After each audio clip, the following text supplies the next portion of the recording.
E no decorrer da tua fala, você falou que você estudou em Israel. Você já tinha conhecimento espírita? Você pôde estar lá estudando com esse olhar? Ou foi antes? Não, não tinha nenhum conhecimento espírita. Nenhum conhecimento espírita. E eu estudei numa yeshivá, num colégio onde se formam rabinos.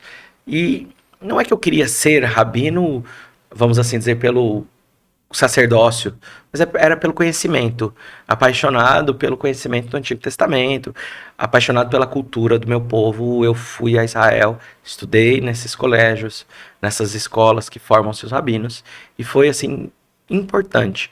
Hoje eu entendo que eu estava sendo conduzido por caminhos que iriam me auxiliar no futuro para o entendimento e para o esclarecimento da doutrina espírita, porque em suma a moral e a essência do Antigo Testamento, ela é a mesma, tanto do cristianismo na mais pura essência, quanto do espiritismo. É só nós pensarmos que é Jesus quem traz a primeira revelação. Nós temos os nossos equívocos humanos, como tivemos na primeira, como tivemos no Evangelho, na segunda revelação, e como almejamos não obter na terceira revelação. Mas a essência e o condutor é, sem sombra de dúvidas, o nosso governador planetário.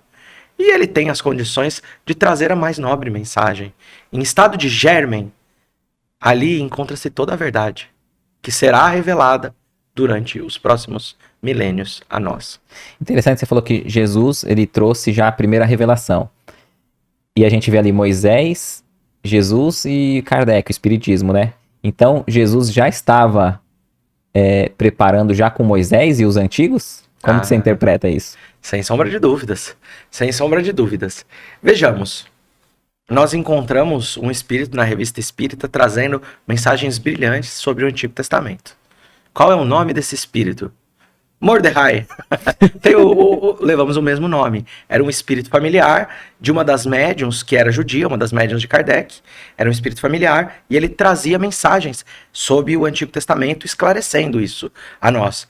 Kardec tira algumas dessas mensagens, pedaços, coloca na introdução do Evangelho segundo o Espiritismo. Kardec, ele vai escrever na Revista Espírita de 1868 o Espiritismo na Bíblia.